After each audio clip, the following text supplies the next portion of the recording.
Boa noite, pessoal. É, eu vou começar aqui agora a aula de vocês, que eu falei na última aula que eu iria gravar sobre a aula 10, o tema de vocês, que é daquela aula 10, tá joia?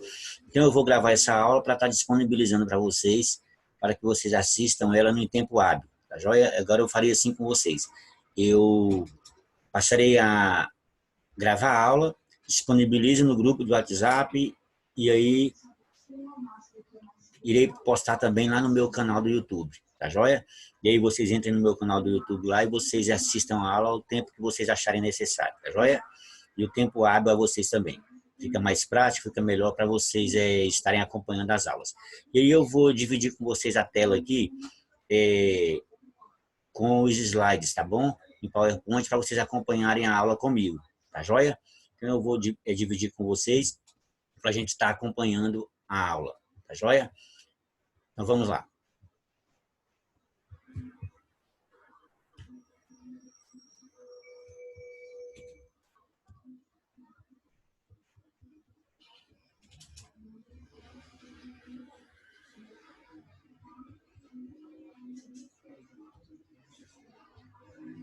Vamos lá. Fatores genéticos e ambientais relacionados ao processo de crescimento e desenvolvimento humano do idoso e do adulto também, tá joia? Essa aula aqui é a aula número 10, aquela que eu pedi para que vocês estudassem na última vez que nós nos comunicamos, tá joia? Em primeiro lugar, é importante relembrar que o processo de desenvolvimento é contínuo, ou seja, não é algo que seja interrompido, uma vez que modificações, mudanças e manutenções de estabilidade são próprias desse processo ao longo de toda a vida. E aí a gente entende que faz parte do desenvolvimento humano é o que as mudanças e as manutenções no nosso corpo, não é isso? Nas nossas questões anatômicas e fisiológicas.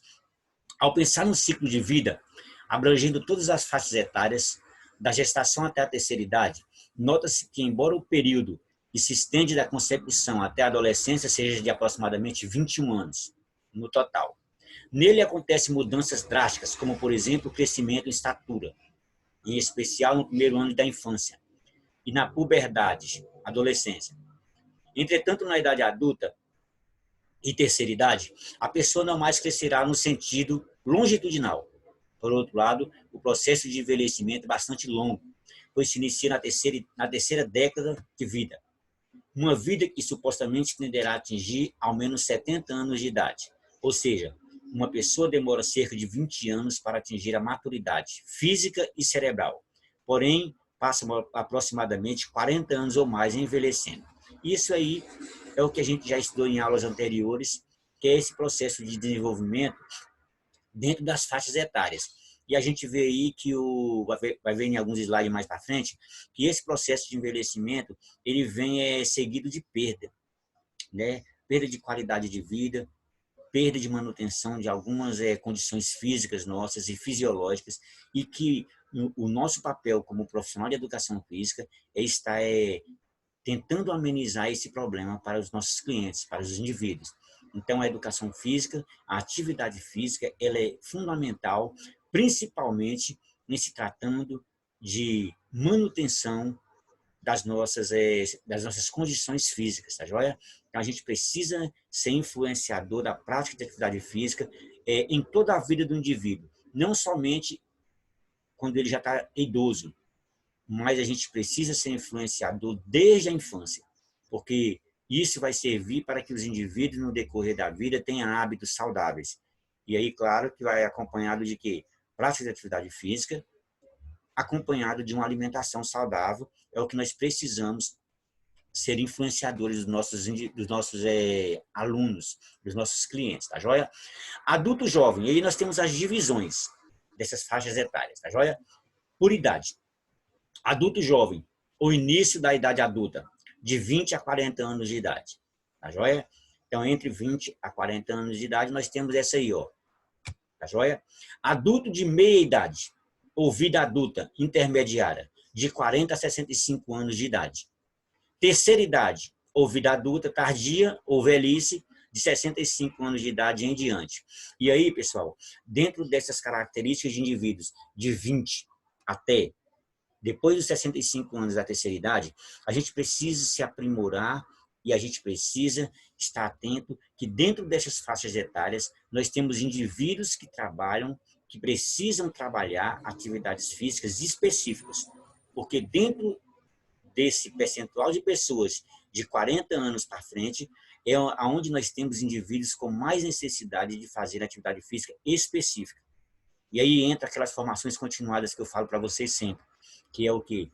A prescrição de atividade física para indivíduos diabéticos, para indivíduos hipertensos, para doenças cardiopatias, tá joia? Então a gente precisa muito estar atento que dentro dessas divisões que eu passei para vocês aqui, nós temos os indivíduos que são que são limitados em relação à prática de atividade física no que nós digamos que poderia ser normal, tá joia? A gente precisa se aprimorar em indivíduos nessa faixa etária, mas que eles respeitando os seus limites, tá joia? E só quem vai dar isso para nós, quem vai dar essa condição de prescrever atividade física para eles é estudando. Não tem outra forma. A gente precisa estar sempre se formando e é o que eu digo para vocês, a importantíssima formação continuada, tá joia? O envelhecimento é dividido como um conjunto de transformações que ocorrem com a avançada idade. Um processo inverso no desenvolvimento humano, enquanto que na infância é evolução, na senescência é involução. O declínio das capacidades funcionais e das aptidões inicia-se na fase adulta e se precipita no envelhecer. Isso aí é o que a gente sabe, né? Na juventude a gente tem muito vigor físico, a gente tem muita força, a gente tem muitas capacidades físicas com um lastro muito grande, saudável. Já quando a gente vai entrando em idades avançadas, a gente vai começando a perder a questão da força, agilidade. A gente perde o que a gente chama de valências físicas, vai diminuindo a qualidade. Então, a gente precisa estar o quê? A cada vez mais proporcionando a atividade física que a gente treine as capacidades físicas. Que a gente treine o quê? Habilidades motoras, para que a gente melhore isso, tá joia? E a gente precisa dar o tempo todo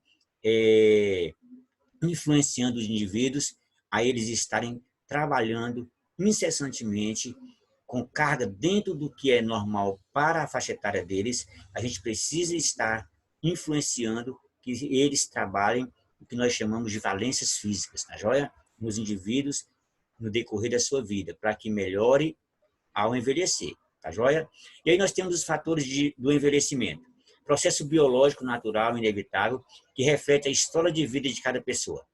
Envolve variáveis como a genética, estilo de vida e hábitos, além de aspectos culturais, econômicos e sociais. Influenciam diretamente na maneira em que se alcança determinada idade. E aí, pessoal, quando a gente fala que os fatores do envelhecimento são esses que eu estou colocando para vocês aqui, a gente precisa influenciar os nossos indivíduos a estarem desenvolvendo atividade física. Por quê? Porque tendo esse hábito de fazer atividade física, a gente provavelmente vai ter um indivíduo na terceira idade, na velhice, com mais saúde, tá joia? E a atividade física, ela propõe a saúde no decorrer da vida e é como se o indivíduo guardasse para o futuro uma reserva, tá joia? Porque ele vai melhorar as suas valências físicas, tá joia? E aí nós temos o envelhecimento primário. De acordo com Papalha, é um processo gradual e inevitável de deterioração física que começa cedo na vida e continua ao longo dos anos. Não importa o que as pessoas façam para evitá-lo. O sujeito está dependente da influência de vários fatores determinantes para o envelhecimento, como estilo de vida, alimentação, educação e posição social, embora as suas causas sejam diversas. Agora, a gente precisa entender o quê?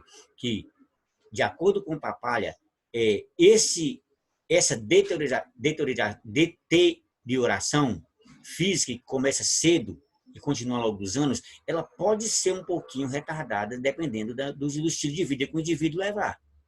Tá joia? A gente consegue retardar um pouco a perca se nós formos indivíduos que tivermos no decorrer da vida uma vida saudável, tá joia? Com hábitos saudáveis, com alimentação saudável e com a prática de atividade física. E aí nós temos o envelhecimento secundário. É o envelhecimento resultante das interações, das influências externas, e é variável entre indivíduos, em meios diferentes. É resultante de doenças, abusos e mau hábito de pessoas. Fatores que, em geral, podem ser controlados. E aí eu dei um exemplo para vocês aqui desse envelhecimento secundário, as questões dos fumantes. Tá joia? Aí nós temos um pulmão de alguém que é saudável, um pulmão de alguém que está doente, no entanto, ele era fumante. Tá joia? Então, esse envelhecimento secundário tem muito a ver com o quê? Ele é variável entre os indivíduos e ele tem muito a ver com o ambiente. Dependendo do tipo de vida que a gente levar, dependendo da qualidade de vida que a gente tiver, a gente vai ter o quê? Um envelhecimento secundário muito prejudicado. Tá joia? E a gente precisa entender que a gente faz parte do meio, não tem como fugir disso. Mas também a poluição, um exemplo, a poluição está aqui no meio ambiente. A gente vai sofrer as consequências da poluição. Só que é diferente um indivíduo que sofre as consequências da poluição do ar e o indivíduo que está colocando a fumaça de cigarro para dentro do organismo. Vai ser diferente. Então, a gente precisa entender o quê? Que esse envelhecimento secundário está diretamente ligado à nossa qualidade de vida. Tá joia? Mudanças físicas. As mudanças no sistema e nos órgãos corporais com a idade são altamente variáveis e podem ser resultado de doenças, o que, por sua vez, é influenciado pelo estilo de vida. As mudanças físicas comuns incluem perda de coloração, de textura e de elasticidade da pele, o branqueamento dos cabelos, diminuição da estatura, comprometimento ósseo, tendência a dormir menos. A maioria dos sistemas corporais costuma continuar funcionando bem, mas o coração torna-se mais suscetível à doença e capacidade de reserva do coração e de outros órgãos diminui. Aí são as mudanças físicas que acontecem no decorrer da vida e que eu trago vocês a refletir sobre duas situações aí. Sobre a questão de dormir. Dormir bem, a gente precisa entender que a atividade física proposta por nós para os indivíduos vai melhorar o sono. Nós temos aí artigos científicos que falam que a atividade física, quando ela é desenvolvida no decorrer do dia, ela leva os indivíduos a terem uma prática de sono melhor. Tá joia? E a outra questão que eu trago para vocês como observação é a questão do coração. A atividade física, ela fortalece o músculo cardíaco. Então, a gente, apesar desses indivíduos serem susceptíveis a doenças com o passar dos anos, a atividade física vai ser o quê? Vai ser primordial para diminuir essa perda, tá joia? Para que esse indivíduo tenha um coração mais saudável, para que quando ele chega numa idade mais avançada, esse coração dele esteja mais saudável, tá joia? Embora o cérebro mude com a idade, as mudanças variam consideravelmente.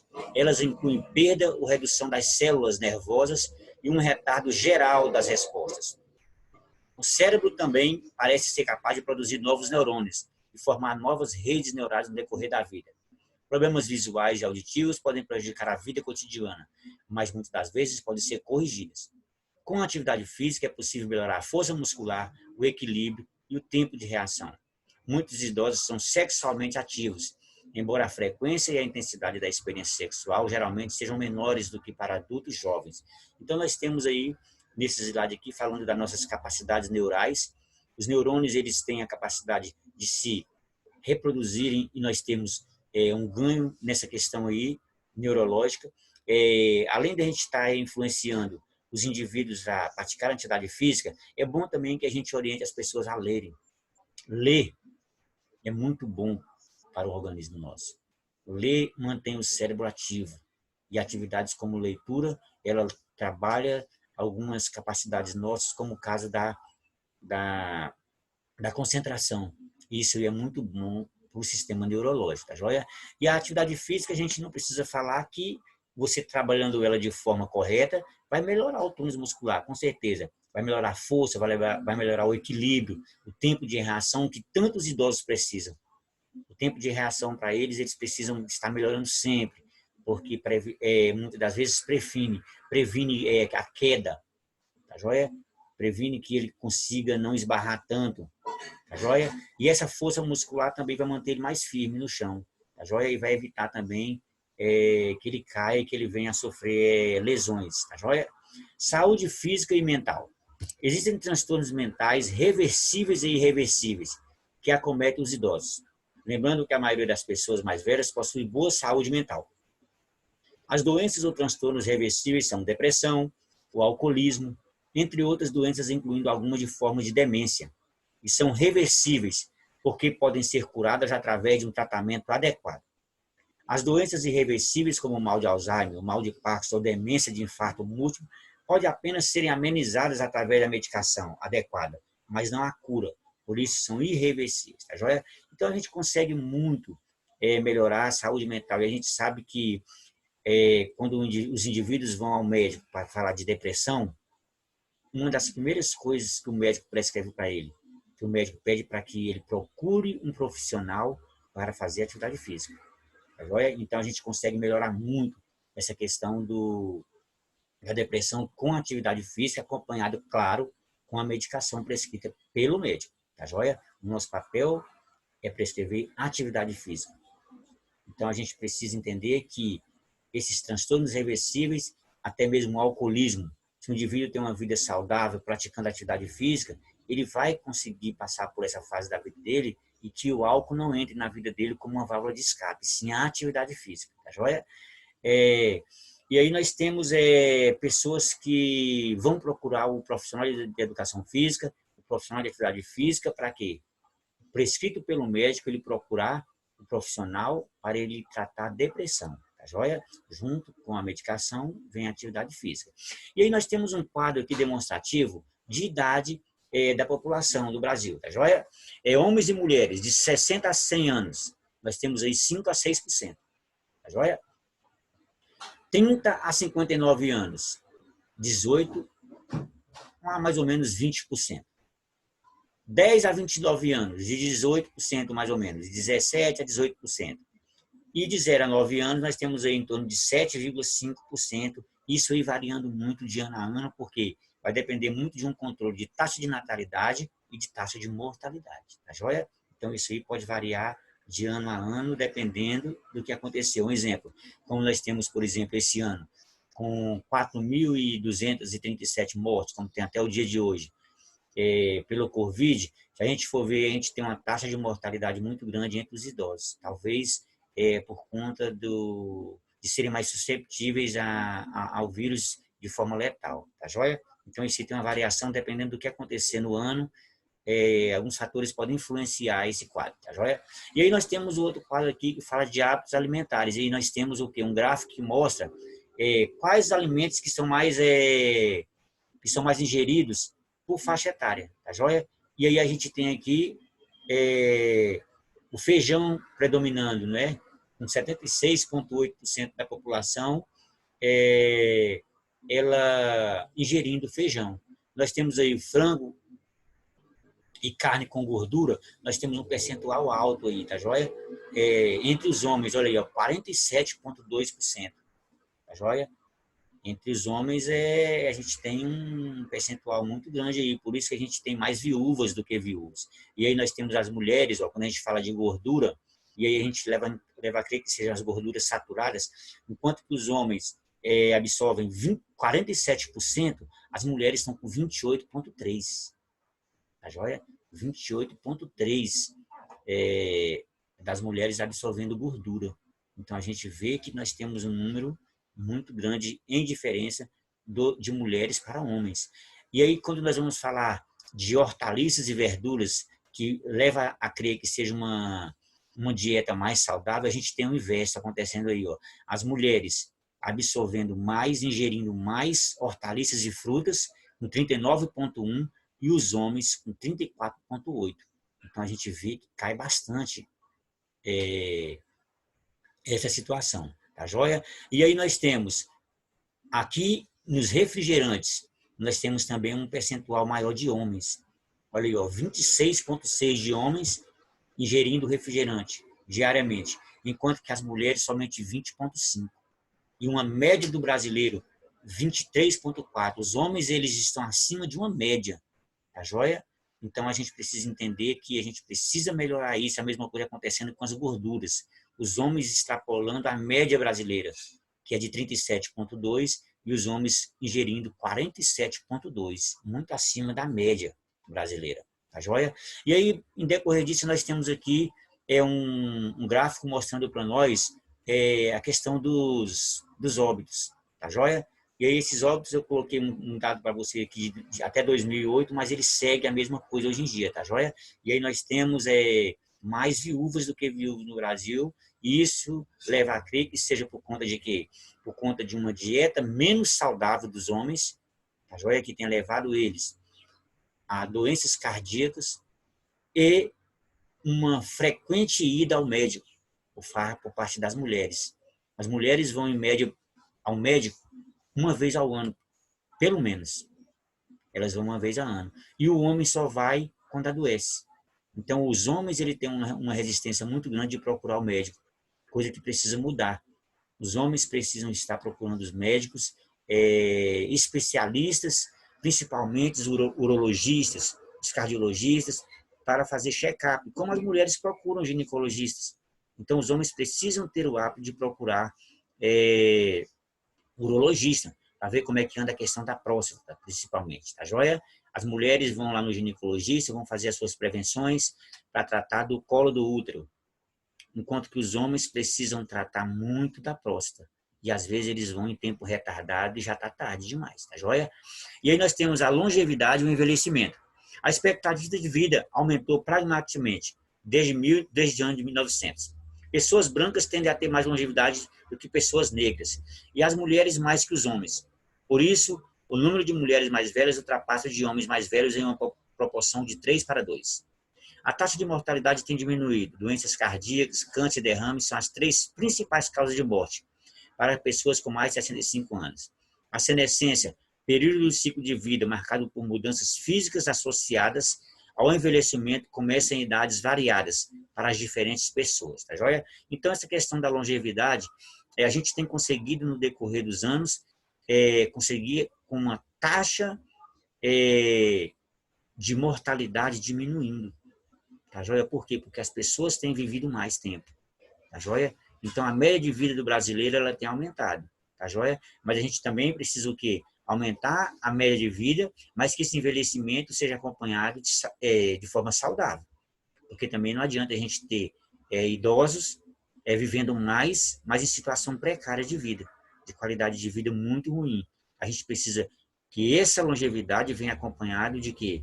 De um envelhecimento saudável. E nós, profissionais de educação física, profissionais de atividade física, nós temos um papel fundamental nessa questão, tá joia? De proporcionar ao indivíduo uma longevidade de forma saudável, tá joia? E aí nós temos esse gráfico que eu mostro para vocês, aonde mostra a distribuição etária da população de 2000 até 2040. Depois você dê uma olhada nesses gráficos, trate um pouquinho esses números, tá joia? Porque ele vem trazer para nós a questão da longevidade, tá joia? Até o ano de 2040. Na tentativa de retardar ou minimizar alguns aspectos do envelhecimento, a comunidade científica vem considerando ser essencial a prática do exercício físico, pois essa diminui o risco de desenvolvimento de diversas doenças crônicas, bem como reduz a ansiedade e o eventual quadro de depressão na população idosa. A gente precisa tomar bastante cuidado, porque o idoso, por natureza, ele já entra num processo de depressão, tá joia? Na fase idosa, é muito complicada a questão da depressão. E a atividade física vai prevenir que isso aconteça. Tá joia? A educação física vai trazer benefícios para ele, para evitar que ele entre numa depressão. Tá joia? Assim como ela vai melhorar o sistema cardiorrespiratório. Assim como ela vai melhorar a questão da força muscular. Tempo de reação, de reflexo. Tá joia? O tempo de reação. A atividade física vai proporcionar para ele ganhos nessas valências, tá joia? E a gente vai ter um indivíduo, um idoso um pouco mais saudável, tá joia? Que é o que a gente quer. O objetivo da atividade física é esse, tá joia? E aí nós temos os benefícios da atividade física nesse quadro para vocês, olha aí. Benefícios físicos. Nós estamos tratando de questões físicas. Controla o corpo, controla o peso corporal, tá joia? Melhora a mobilidade articular, melhora o perfil de lipídios, melhora a resistência física, aumenta a densidade óssea, melhora a força muscular, melhora a resistência à insulina, diminui a pressão arterial, controla o peso, tá joia? Dando destaque para vocês essa melhora na densidade óssea. E nós temos aí as doenças do sistema esquelético, do sistema ósseo, tá joia? Na velhice, na terceira idade. Então, a atividade física promove esse ganho, tá joia? Que é o aumento de quê? Da densidade óssea. Com isso, melhorando também a mobilidade articular, deixando com que esse indivíduo possa fazer os seus afazeres dentro de casa, ou fora de casa também, de forma as suas articulações darem para ele uma melhor situação de mobilidade, tá joia? Não fazendo com que ele perca a mobilidade, tá joia? Então, a gente precisa dar destaque para a atividade física por conta dessas questões. Sem falar ainda no tônus muscular, não é isso? E na pressão arterial, que controla também a atividade física, controla a pressão arterial e traz o benefício para os indivíduos, tendo em vista que a hipertensão arterial, ela causa morte entre idosos. Principalmente quando a gente vai tratar de um indivíduo que teve um AVC, a joia, por conta de um elevado nível pressórico, a joia. E aí nós temos os benefícios da atividade física, que aí nós estamos falando agora de benefícios psicológicos. No anterior, nós falamos dos benefícios físicos. E agora nós estamos falando dos benefícios psicológicos. Olha aí, ó, aumenta a autoestima. E aí eu dou como exemplo para vocês a própria dança. A dança, ela tem fator muito importante na autoestima. É uma atividade física que pode ser prescrita para o idoso, que vai melhorar muito essa questão da autoestima dele. Tá joia? Diminui a depressão, mantém a autonomia, reduz o isolamento social, tá joia? Melhora a autoimagem, aumenta o bem-estar, alivia o estresse, tá joia? E aí eu trago para vocês como observação nesse slide aqui a questão do isolamento social. A atividade física para os indivíduos, para os idosos, ela traz para eles um benefício psicológico fundamental, que é tirar esse indivíduo do isolamento social. Leva ele a fazer parte de uma comunidade novamente, de uma sociedade. E aí nós temos exemplos, quando a gente vai em Caldas Novas mesmo, ali naquele clube do SESC, profissionais de atividade física levando os indivíduos de cidades de Brasília, de Minas Gerais, de Goiânia, para eles fazerem atividade física prescrita e orientada por profissionais lá em Caldas Novas. Tá joia? Então, olha que benefício que trouxe para esse indivíduo, essa atividade física. Tirou ele de dentro de casa, do isolamento, tirou ele de uma questão lá de depressão dentro de casa, deu para ele um aumento da autoestima, levando esse indivíduo a uma viagem, tá joia? Orientada e acompanhada. Isso é muito bom, tá joia? E aí, assim, a prática do exercício físico é extremamente importante em virtude do ritmo de vida que se leva atualmente, o qual cria uma elevação dos níveis de estresse e ansiedade e do sedentarismo. E aí, pessoal, a gente precisa tomar cuidado com o indivíduo idoso sedentário, tá joia? Ele está acumulando doença. O sedentarismo, ele é causa de morte. Ele tem causado mais morte nos indivíduos do que até a obesidade. O sedentarismo é causa de morte maior do que a obesidade, tá joia?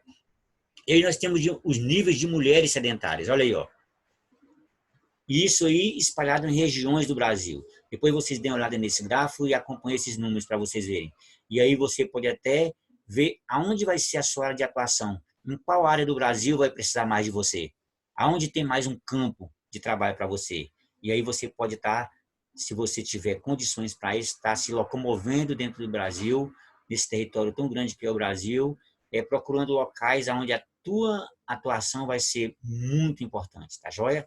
Então, a gente precisa entender que nós estamos em época de indivíduos que procuram a atividade física, mas ainda tem muita gente sedentária, que precisa de um acompanhamento de atividade física, tá joia? Esse comportamento sedentário com hábitos de vida inadequados, somado ao envelhecimento, podem desarmonizar o organismo e predispô-lo a quadros patológicos, como doenças cardiovasculares, hipertensão arterial, diabetes e declínio da função cognitiva. Entendeu, gente? Então, olha só, eu dou destaque para vocês aqui a diabetes.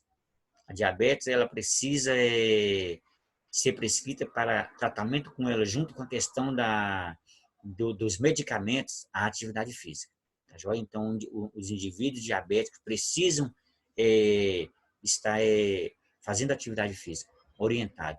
Para isso, existe a formação continuada dos profissionais de educação física, ou os profissionais de atividade física, a prescrição de atividade física para diabéticos, prescrição de atividade física para cardiopatas, prescrição de atividade física para indivíduos hipertensos. Tá joia, pessoal? Então, a gente precisa estar fazendo formação continuada o tempo todo.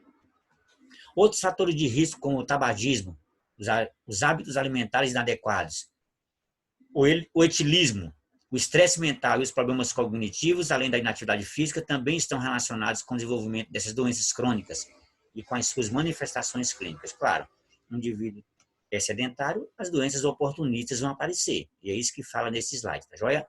No Brasil, constatou-se uma tendência à inatividade física semelhante à observada nos Estados Unidos. Segundo o relatório sobre os padrões de vida dos brasileiros, elaborado pelo IBGE, 26% dos homens realizam atividade física regular e somente 12% das mulheres estão envolvidas em algum programa de treinamento. Aí você pode falar, mas eu vou na academia e eu vejo muitas mulheres fazendo atividade física. Realmente, Brasília, ela foge do padrão do Brasil. Tá joia? Brasília e São Paulo, por ela ter uma quantidade muito grande de academias e de praças com instrumentos de educação física, de atividade física, a gente tem um número de mulher muito grande em Brasília fazendo atividade física. No entanto, esse gráfico traz para nós a questão do Brasil. Tá joia? A realidade do Brasil não é essa que a gente vê em Brasília. Tá joia? Então, nós temos essa diferença aí de muito grande de homens para mulheres. Tá joia? E aí, pessoal, eu termino com vocês aqui a aula que estava prevista para hoje, tá joia? Que era uma aula que eu ia tratar com vocês da aula número 10, tá joia? A aula número 10 nossa, que era esta aula que a gente tratou deste assunto que eu passei para vocês na última vez que nós nos comunicamos, tá joia?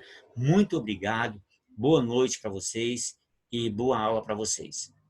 Muito obrigado.